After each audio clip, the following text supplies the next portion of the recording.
Welcome to the deep dive. Today we're taking on, well, a really visual exploration of history, actually. Yeah. Our big question is this. Why do people in Qatar, which is, a pretty small nation on the Gulf, why do they show such striking variations in how they look physically? It's a fantastic question. Yeah. And it really is a kind of shortcut, isn't it? A way to understand the whole story of the nation. Right. When you dig into the source material, what Yeah. you find is that appearance in Qatar. I mean, the different skin tones, the eye colors, even facial structures. It's like a tapestry. It's a great description I saw. Woven from Arabia, Persia, East Africa, and South Asia. Wow. So looking at someone is like reading history. In a way, yes. You Yeah. realize pretty quickly this isn't just about, a desert kingdom stereotype. Okay. Our mission, let's say, for this deep dive Yeah. is to show you that asking about how a Qatari looks, well, you're actually uncovering this story that spans millennia, a story of a peninsula that was shaped as much by the sea as by the desert interior. So the way people look today is literally the result of centuries of desert survival, pearl trading, migration. Exactly. Geography, trade, movement of people. It's living history, you could say, written right there on the human form. Okay, let's get into that. Maybe start with the setting, the peninsula itself. Qatar might be small, but it was for a long time a really strategic spot. Hugely strategic. And life there was kind of defined by these two big forces, almost. Which were? Well, you had the Bedouin tribes, the traditional nomadic groups who really mastered the desert interior, that harsh, arid land. Okay, the desert core. Right. But then you had the coast, these dynamic communities, merchants, pearl divers. They were the ones connecting the Gulf outwards to Persia, to India, to Africa. And we know who these core groups were, right? The sources mention specific tribes? Yes, absolutely. Key Arab tribes like the Almadid, the Sudan, the Al-Qabi.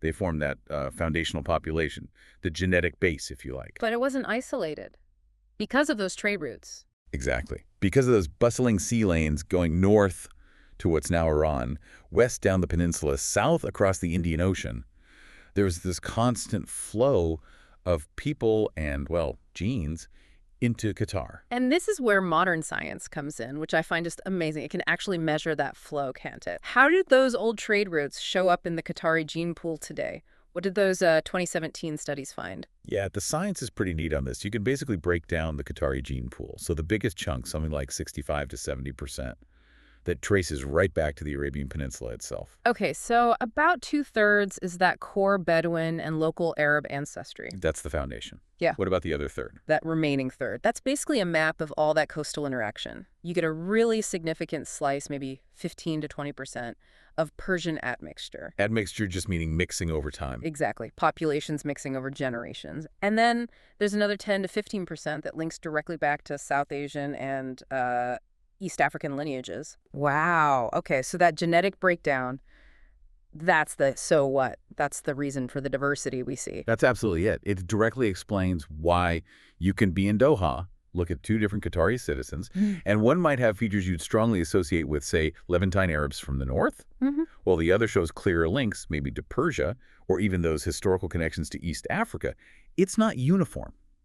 It's integrated, but diverse. Let's make this really concrete. Start with skin tone, maybe the most obvious difference people might notice. You might expect, everyone in a sunny Gulf country to have a similar look, but the sources describe a whole spectrum. Yeah, a really wide range, from quite light, sort of olive tones, all the way to really deep, rich brown complexions. And this connects back to those historical groups. Completely. It often depends on where a family traditionally lived and, importantly, who they interacted with through trade.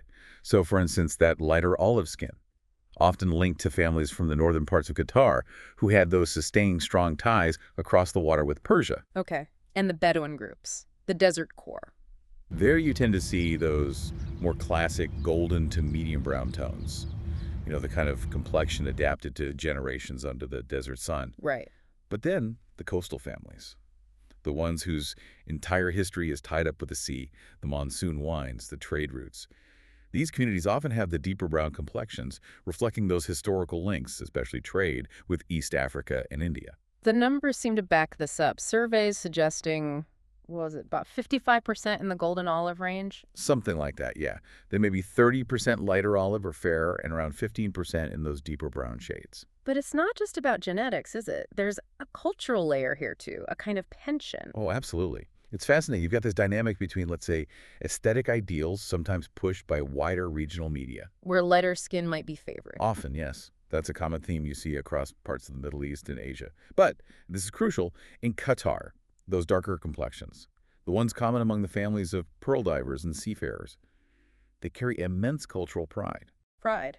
How so? They're seen as symbols of endurance, of resilience, of that incredibly important maritime heritage that really built the country's early wealth and identity. It's tied to the sea and survival. So it's complex, maybe sometimes a source of subtle prejudice, but also a massive point of authentic historical pride. That really changes things. It does. It adds layers. Now, moving to eyes. The eyes of the Gulf, as some sources poetically put it. Right. Dark eyes are definitely the majority. We're talking 85 to 88% deep brown or almost black. Right. But the presence of lighter eyes is actually quite noticeable in Qatar, more so than in some neighboring populations. How noticeable? What kind of numbers are we talking? Well, the sources suggest around 8 to 10% of Qataris might have hazel or amber eyes, and a smaller group, but still distinct, maybe 2 to 4%, actually have green or blue eyes. Wow. Where does that come from? Genetics again. It links back mostly to that historical Persian and also Levantine admixture we talked about. The specific gene variants, the alleles, for lighter eyes are just more common in the Qatari population than you might expect for the region. Research actually confirms Qatar has one of the highest rates of these light eye alleles in the Gulf. And I thought it was interesting that this isn't seen as odd, but actually celebrated locally. Very much so. You see it in local poetry and culture. Green or hazel eyes are often depicted as symbols of, unique or captivating beauty. Okay. But at the same time, the deep, dark eyes, they're equally praised. They symbolize things like intensity, depth, wisdom. So it's not really one being better than the other. It's a kind of duality where both ends of the spectrum are valued. Yeah. Okay, so we've got skin tone, eye color. Let's link that to hair. Texture and color, does that also follow these ancestral lines? Absolutely. Hair texture is another really clear indicator of that mixed heritage. So what's most common? The majority, maybe around 60%, have that thick, dark, wavy hair. It's a very common phenotype across the Arabian Peninsula. Okay. But then you see the influence of the other groups, clearly. About 25% tend to have straighter hair textures, and that often correlates with ancestry tracing back towards Persia or the Levant. And the African and possibly South Asian connections, they must show up too. They do, definitely. Around 15% have naturally curly or more tightly coiled hair textures. Right.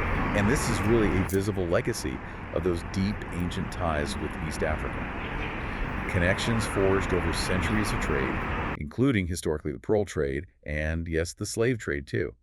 That single statistic about hair texture, it really unlocks centuries of human movement across the Indian Ocean. It shows how interconnected that whole region was. And it's not always jet black hair either, is it? The sources mention variations in color too. That's right. While black and very dark brown are dominant, you do see lighter shades. Some families, especially some with coastal roots, might carry genes for chestnut brown hair, sometimes even with reddish undertones. It's rarer, but it's part of the mix. It's just another visible reminder, isn't it, that Qatar's story is shaped by the sea, not just the desert. Precisely. It constantly points outwards. Okay, let's broaden out from individual features. Let's talk about overall facial structure, or architecture, as the sources put it. This is where those different ancestral lines seem to paint really distinct pictures. You can literally see and sometimes even measure these differences.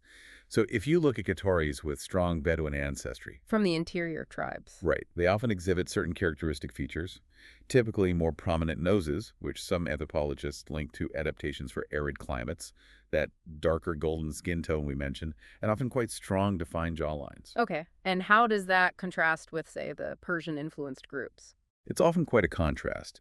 You might see lighter olive skin, often narrower noses, and the straighter hair textures we talked about earlier, a different sort of general profile. And then the third major influence group, the coastal communities reflecting those Afro-Arab ties. There, the features might include, on average, slightly broader noses, the darker skin tones, and the curlier or coiled hair, all stemming from centuries of mixing along the trade routes. And in a modern city like Doha. Well, in Doha today, what you increasingly see is a beautiful blend. Generations of intermarriage between these different subgroups mean many urban Qataris exhibit a mix of these features. It sounds incredibly diverse for what's actually quite a small native population, fewer than 500,000 citizens, right? The sources mention a specific figure, a 12 to 14% variation in craniofacial indices. What does that mean in plain English? Yeah, that term sounds technical, but it basically just refers to the measurements of the face and skull, bone structure, essentially. And yes, for a population of this size, geographically concentrated, having a 12 to 14% variation range across subgroups is actually really significant. How significant? Well, it means the average difference in facial architecture between some of these Qatari subgroups is almost as large as you might see comparing populations across different parts of a continent. It underscores just how distinct those founding influences were. This must also relate to things like height and general build. Do these ancestral groups differ physically in that way too? There are some trends, yeah. Looking at the latest health survey data, the average height for Qatari men is around 171 centimeters. That's about 5'7.5". For women, it's about 159 centimeters, so roughly 5'3". Are there differences between the groups? Historically, yes. The Bedouin-descended Qataris, for example, were often noted as being slightly taller on average, and typically having quite robust builds. Adaptations perhaps forged by the demands of desert life. But modern life must be changing things. Better nutrition, healthcare. Oh, massively. Urbanization, improved diets, modern healthcare, they've had a huge impact. Qatari men, for example, are on average nearly 6 centimeters taller now than they were back in the 1970s. That's a big jump. So people are getting taller, but there's another side to modern changes, isn't there? Like shifts in body type due to lifestyle. Yes, and that's a significant contrast. Qatar, like many places, faces challenges with high rates of obesity and related health issues in recent decades. This has definitely shifted average body types. But what's the ideal? Well, despite the modern reality, the deep-seated cultural ideal often still harks back to that traditional physique. Lean, strong, resilient, the kind of body associated with endurance in the desert or stamina on the pearling boats. There's a bit of a disconnect there now.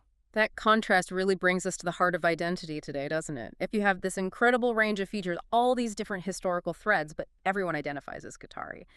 What happens when people talk about a typical Qatari look? Does such a thing even exist? And that is exactly where the history and the science collide with modern social debates. It can be quite a charged topic. How so? Well, the question becomes, who represents the authentic Qatari? Is it the person with fairer skin and straighter hair?